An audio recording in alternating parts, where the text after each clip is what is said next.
ကိုတို့ပြန်မရနိုင်တော့တဲ့ငယ်ဘွားကကော်ဘောလုံးနဲ့ဘောလုံးကန်ခဲ့တဲ့ညက်နေ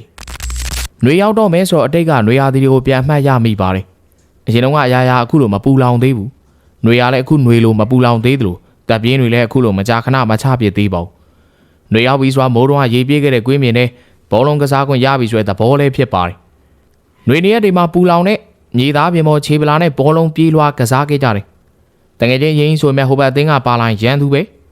ကော်ဘောလုံးတစ်လုံးကိုအောက်မှာထားနောက်တစ်လုံးကိုခဲတံချွန်ဓာတ်နဲ့ခွဲပြီးတော့အပေါ်ကနေထပ်လိုက်တဲ့အခါအကောင်စားဘောလုံးတစ်လုံးကိုကျွန်တော်တို့ရခဲ့ကြပါတယ်။နှွေအောင်ချင်းနဲ့တူရောက်ရှိလာတာကចောင်းပိတ်ရက်တွေပါပဲ။တကြံမရောက်သေးတာတော့အသက်ရှူသွင်းလိုက်ရင်အစုပ်ထဲတကြံငွေသက်ကပြည့်ဝင်သွားတယ်။မိုးလင်းမီစွာနဲ့အပြင်ထွက်ဖို့ခြေတပြင်းပြင်းပါပဲ။ကွင်းမြင်ကြီးတဲ့အချင်းချင်းလဲလူခွဲကန်တယ်။တကားလေးဟိုဘက်ရက်ကွက်အကောင်တွေနဲ့လဲခွဲကန်တယ်။ကြီးရလည်းမကြီးပါဘူး။အနီနာဖွင့်ထားတဲ့ဆိုင်ကရေခဲချောင်းဝဲကျွေးကြီးပါပဲ။ရေခဲချောင်းကိုအားပါစားပြီးလို့ရှားပေါ်မှာကြံခဲ့တဲ့စိုးစေးအနီရောင်ဟာအနာရသူရဲ့အမှတ်တစိတ်ဖြစ်ပါတယ်။ငါဒိုလေးမင်းကရွန်နီသူကဗန်ပါစီဒီလိုမျိုးနဲ့အချင်းချင်းခေါ်ခဲ့ကြဘောလုံးကြာစီဝေးလာပြီးကန်နိုင်တဲ့သူကလည်းကျွန်တော်တို့အားကြစရာကောင်းခဲ့တာပါပဲဘယ်နေရာကစားမလဲတတ်တတ်မှတ်မှတ်လည်းမရှိပါဘူးကိုသမားကလွဲရင်ကြံတဲ့သူတွေကကွင်းလေလဲဟုတ်တယ်ခန်းစစ်လဲဟုတ်တယ်တိုက်စစ်လဲဟုတ်ပါတယ်နေလောင်တာတွေအသားမဲမာတွေလည်းမသိပါဘူး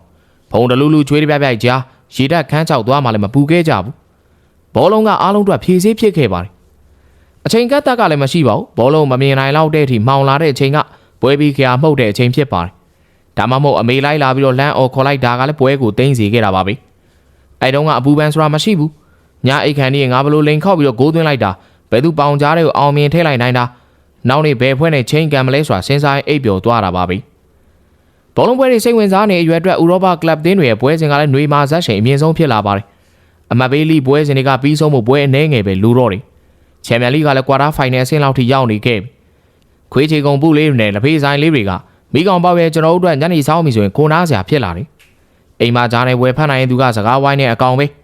သူဖတ်သမျှမှတ်သမျှပြန်ပြောတာတွေနားထောင်တာကအရသာရှိပါတယ်ကြားနေတွေပေးထားတတ်တဲ့လက်ဖေးဆိုင်တွေဆိုရင်တော့အလဲကျဖတ်ခွင့်ရှိပါတယ်ကြားနေနောက်ဖုံးမှာပါတဲ့ရှာရာပူပါအီရီနာရှက်စားတဲ့အလှပကေးတွေကလည်းငေးလို့ကောင်းခဲ့ပါတယ်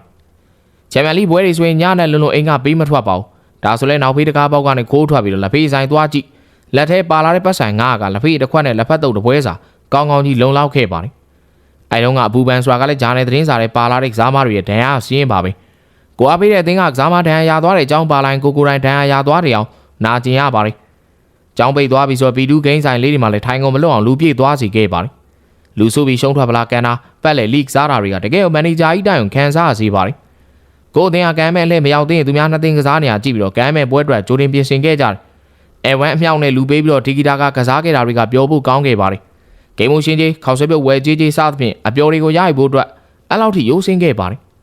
တယောက်တည်းဆိုရင်တော့မာစတာလီဘေကန်လက်ဂျန်တို့နဲ့ကိုပိုင်ဘောလုံးကဘာစီရွက်လွှင့်ခဲ့ကြတယ်အတစ်ထဲကိုနာမည်လောက်ကောင်လှုပ်ထားပြီးတော့ overall 99နဲ့ကစားခဲ့တာလည်းရှိတာပဲအိမ်မက်ပဲရှိတဲ့ memory card ကအိုင်တုံးကတော်တော်လေးကို story များတယ်လို့မှတ်ထင်ထားခဲ့မိတာပါခုချိန်မှာဒါတွေကိုပြန်လိုချင်လည်းမရတော့ပါဘူးအရင်ကလိုပေါ်ပါတဲ့အတွေးတွေလည်းပိုင်ဆိုင်ခွင့်မရှိတော့ပါဘူးအိုင်တုံးကအရန်ခင်ခဲ့တဲ့တငယ်ချင်းတွေရောဘယ်ရောက်နေကြပြီလဲမသိတော့ပါဘူးဘောလုံးကန်ခဲ့တဲ့လေကွင်းမြင်ကြီးကလည်းတန်ဖိုးနဲ့အိမ်ဟာဖြစ်သွားပါပြီ။နှွေပြန်ရောက်လာပြီမဲ့ပျော်စရာတွေပါမလာခဲ့တော့ပါဘူး။